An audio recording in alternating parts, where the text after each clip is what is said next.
Welcome to the Furtick Session. My name is Ray. And I'm Mo. Today we're going to be talking about what we doing?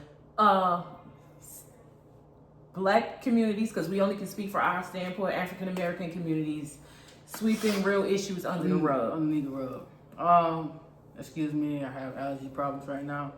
A lot of black communities love sweeping stuff underneath the rug for us, like things that have happened in the past, and they expect for you to get over it and just keep on moving on with life. But it's also causing a lot of traumatic distress in people's lives, especially in the black community lives, young women and young men as well nowadays. I feel like everybody should have a voice to speak about what's going on currently in the situation, instead of them just like, okay, it's okay, everything gonna be all right. But a lot of times it's not gonna get all right. It end up being in a bad situation to where authority has to take control in the matter. Okay, so what, for those who may not be privy to the term sweeping things under the rug, it just means to basically what Ray just explained. Act as if it didn't happen. Get over it. We're not going to say anything, especially when it's family members. For instance, let's just say it's domestic violence, and it's not domestic violence with, it could be just that domestic violence with two, with a woman and a man, or a man and a woman, whatever the case may be, whatever the preference of the couple is. Instead of them encouraging you to leave or speak out on it, they will say, "Oh, don't worry about it. It won't happen again." Or if you are encouraged to leave, or if you do stand up for yourself and leave the situation of, "Oh, don't tell nobody, girl. You don't want nobody to know that. You don't want nobody to know your business. You don't want nobody to look at you differently." And it's huge in the black community. And like I said, we can only speak for our community because we are black. We are African American. And we can relate to different situations, not only domestic violence as well, dealing with sexual abuse as well. Mm-hmm. When a child acts out at a younger age, you should already know your child and should expect something's going on within that child. That's why communication is key within the black community for us dealing with their kids and who you surround your kids around. Because when you're dealing with different people, for relationship-wise, you bring in different people, different energy into around your kids, they can scope out how you are communicating with your kids, and they're using you as a target towards your kids. So that has to be something that needs to be spoken out too. I can personally relate to different topics as well, for domestic violence, stuff like that. When you're being domestic in a situation, you have to leave that situation. We cannot we cannot keep coming to a response of a situation of domestic violence when it's being swept underneath the rug. Oh, you taking the blame for them, or you covering up for the suspect that's causing you to be victimized. Eventually we respond to a call and we show up. It's bad things that's gonna happen. You're gonna end up getting killed behind it. And that's from a law enforcement point of view. But I'm just saying, before the law enforcement should be called. So that should be dealt with, with law enforcement involved, or if you can get out domestic violence, sexual abuse, whatever. Another thing, I'm gonna keep saying that I'm a black woman. I mean, it's obvious. But anyway, growing up, I know a lot of people probably heard their mother say, or their aunt say, or their grandmother say, or whatever. "Oh, don't tell my business. Whatever happened in this house, stay in this house." Yeah, that's an old saying, because that's what happens when things were happening within the old household back in the day. They didn't handle the situation properly as an adult to get justice for a lot of things that happen. So they expect they just sweep it under the rug and just keep on moving with life, not knowing it's taunting the person that's dealing with the issue, even as an adult, even as an older adult, an elderly, and not getting the help that they deserve to get. So it's causing a lot of psychological distress within the black community. And a lot of people can relate to what I'm saying, because a lot of us black women or black men have dealt with a lot of sweeping up the rug scenarios, and it's to the point where enough is enough. Now, when we gonna break this generational barrier to where we can speak for the younger generation or the kids that we do have, for them to be more open and get the help that they deserve to get, or the justice that they deserve to get. Well, what I was going to say was, like I just mentioned, the whole don't tell what's going on in my house and this, that, and the third. That's not always good. I understand where they were coming from at a point. Yeah. I'm lost for words today, y'all. Excuse me. But it doesn't help you when you don't say anything. I understand what they were, like I said, where they're coming from, because oftentimes in our community, and in others too probably, when you tell a person that you need help, as soon as you tell them, they hang up the phone from you or leave your house or wherever y'all at, and then go tell somebody else, oh girl, that such and such, they doing bad, they doing this, they not, so people keep things to themselves because they feel like, well, you're going to shun me, or you're going to talk about me, or, telling my business, you're not helping. So that's another reason why we don't say anything, because we're too afraid that people are going to talk ill and speak ill about us. Mm-hmm. So we don't get the help that we really need. Another thing that I can shout out to the younger generation, some of us too, I can't even keep up with what they calling us anymore. Before I thought it was millennials, but I think it's Gen X or something. I don't remember. But anyway, 80s babies, I'm born in 82. A lot of us are starting to go into getting therapy, getting the help that we need, and 90s kids or whatever. But these new kids, they're not afraid to get therapy. No. They're the ones that's speaking of financial literacy, speaking all the things that we should have had back then. They can bridge the gap between us and our parents to a certain extent. Yeah. But therapy in the black community, which these occurrences sweeping up under the rug, that's why we need the therapy. Mm-hmm. But that is so taboo in the black community. They'll say, oh yeah, you could tell a person over and over again, hey, maybe you should talk to somebody.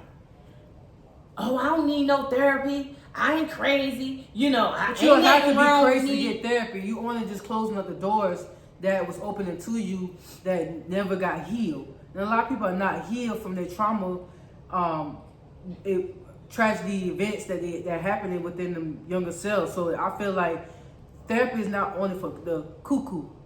It's only for you to heal through things. So when you get involved with somebody, you are healed with that person, not causing more baggage than what they're already dealing with. And just to say, not that we calling anybody crazy or cuckoo or anything, but it's not even that people are crazy and cuckoo. People have chemical imbalances. Mm-hmm. Mental health is a real thing. Definitely a real thing. People are so ignorant to that topic that it's terrible, because you have a computer. Everybody is walking around with a computer in their hands, your phone. Yeah. And it's like they're glued to our hands. So if you really care to know about whatever another person is going through, they're not crazy. They have a chemical imbalance. Anything could have happened to them, whatever the case may have been. I just wanted to put a thumbnail in that. And I would say, in my perspective, what I deal with on an everyday basis for is like law enforcement and the people that I've seen, I have encountered with, I asked them a question. I'm like, why did you choose to be on drugs? And their answer to that would be, because I've been in a domestic situation. My mother and father was on drugs. I've been in a sexual abuse situation. So they had to turn to different substances in order for them to feel healed, but not getting the proper healing for us, get counseling. So I kind of understand. Not everybody's a crackhead, a meth head, whatever the case you may call them. It's because they have a story behind why they choose the path that they chose. And they never had that love and support from their mothers and fathers because they're so busy sweeping everything underneath the rug. So I feel like I could have been in the same situation as well, you know. Everybody could have. Yeah, we all could have, but I could really relate. That's why I really appreciate me being in uniform and really helping these people out because I see myself in different scenarios of their lives. Because I face a lot of different scenarios in life as well. And I could have lost my mind, but I chose a different path that helped me get through a lot of things. So I want to show other people as well to get through other things as well. Yes, things I have not get no justice for things I went through in my life, but I want to help other people as well to get justice for their situations in life. So those things that Ray just explained, those can be results of sweeping things under the rug, right? Because you couldn't tell the person that's closer to him, whether it be a parent, an aunt, a friend, or whoever, what you were going through, or they knew what you were going through and they told you to sweep it under the rug. So you trying to deal with this. Hold on. You trying to deal with this, sweeping under the rug, so for so long that you try to find an outlet. Right. Because that's where the drugs come in. You try to find an outlet, something to comfort you, something to take your mind, make your mind be at ease. I mean, and it don't have to be just substances. No, it's because not. Getting away from things can be food. Of course. It could be drugs. It could be alcohol. It could be shopping. There's so many things that you try to do, you abuse to make you feel good because you didn't get this, or you never got the justice, as Ray just said, or you never got the help to get through what you went through. Exactly. And I feel like I'm very strong when it comes to the mental state of mind right now. You know, dealing with what I deal with on an everyday basis. And sometimes, you know, people that's in first responder, law enforcement, things that we see on an everyday basis and stuff like that, and really could, like, a lot of people can really vouch for me that they can relate to what I'm saying. One thing I learned from my counselor back in the day, she said, no matter what you do, whether you're drinking, smoking, whatever, the situation gonna still be there. So I feel like a lot of people, they do these substances for the time being to feel numb of the situation. But once that numbness has gone away, they're still facing the reality of the situation that they're facing. Right. And I feel like it's not hard to reach out to people, but I feel like I understand why people don't reach out to people, because people be like, oh, you crazy, something wrong with you, you this and that. That's why they kind of like push themselves away from the situation. As I spoke But earlier. when it comes to me, who really gives a damn, I'm gonna do whatever I can to give you that help that you deserve, that you need. But I feel like I get it. I understand. I get why these people are feeling the way that they're feeling. Because it's a fight, but it's a fight every single day. It's a fight every single day, no matter whether you're doing good or you're doing bad. They're still gonna try to find a way to judge you. But I'm getting sick and tired of these parents always sweeping shit under the rug because they don't want to deal with their inner self. They don't want to deal with their inner child. And a lot of times when people that got kids, they try to make up for shit that they didn't get, or they lost, or something like that, whatever the case is. But sometimes you still gotta find justice for these kids when they acting out, and you should know your kids day in, day out. Especially with these teenagers, they're smelling themselves. Especially these little girls, they're smelling themselves. Well, that's what they say. That's an old saying too. Yeah. Oh, they smelling themselves. A lot of times, I mean, everybody, you know, they go into you transition from a child, from an adolescent to a teenager, or whatever however that goes. Right. Whatever you want to call it. And then from a teenager to an adult. According to your country. Oh, 18, you're grown. No, you're still a child. Their mind is not ready. The mind is not mature. It's not, exactly. That's the word body I'm looking may be for. grown as a woman, but the mind is still there. But as I was going to say, that saying they should stop saying too, oh, that they're smelling themselves. everything is a cause to every effect. Just like we're, the whole thing is we're talking about sweeping under the rug. Children act out because they don't know how. Either they act out or they go mute. They don't say anything. They shut down, or they become what the abuser has done to them. It's and that's still acting out. All three of those are acting out. As I said before in a past video, I used to work for the school system, and I was a speech therapy para. I had a few children that just shut down. It wasn't that they weren't verbal. It was not a nonverbal situation. Right. They were treating it as such, but it was not. These children were talking, nothing was wrong with them, and I seen it for myself. Because when I picked the child up, the teacher would say, well, I hope you could get something out of them because this person does not speak.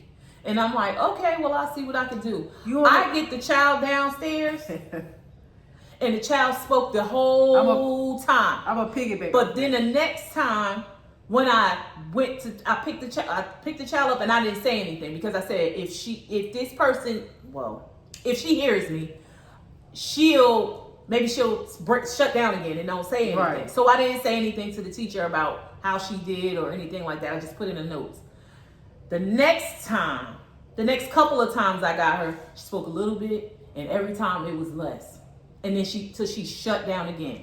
So I don't know what happened in between, but it was selective speech. But I'm saying that to say that's something could have went on with this child. We don't know that in the household or even at school. Exactly. Where she just decided to, you know what?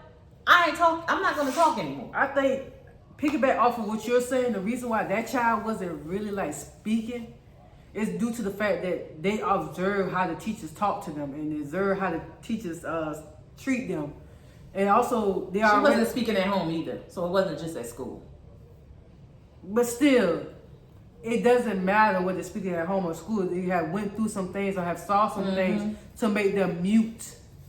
They're scared to have a voice to speak about different things or how they're feeling. Even when you ask them, how's your day going?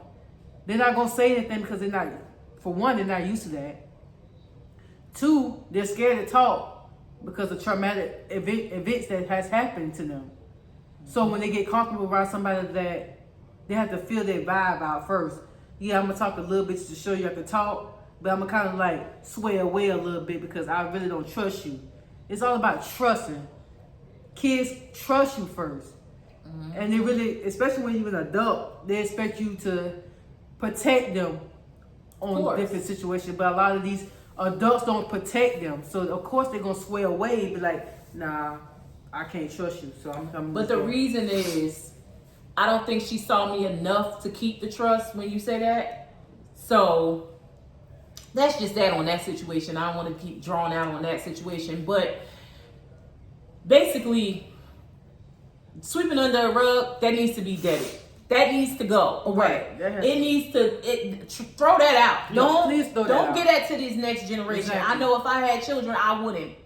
And don't tell what goes on in my household. It don't matter because if there's nothing really going on, right, then you shouldn't care who knows what. Exactly. Okay? And stop trying to put on for other people. You shouldn't care what the child says. Yeah, sometimes we have to curb children. Okay, all right, you don't need to say that. Right, exactly. But having those little pep talks. Don't be talking about what's going on in my house over such and such house because I don't want them to look at us this way. Who cares? Fix yourself. Don't put that on the children. And that's all I have to say about it. Stop telling the people to sweep things under the rug. Stop sweeping shit underneath the rug. Be honest with your kids. Be honest with your damn self. Be honest with yourself before you be honest with your kids. And get some damn therapy. Stop making therapy taboo in the black community. Everybody else, go to a therapist. Exactly. Or go to a psychiatrist or whatever the hell they may need. You are not crazy. Just get the healing that you need. And we're not being mean. We're just being passionate because we being real about wish that our that we could come together better, and we would be able to come together better if we fix our own shit first. Right. Sorry for the silence infection, but just be true to yourself. And we just raw and unreal about this shit. So if you don't like it, hey, go somebody that gonna take some false shit.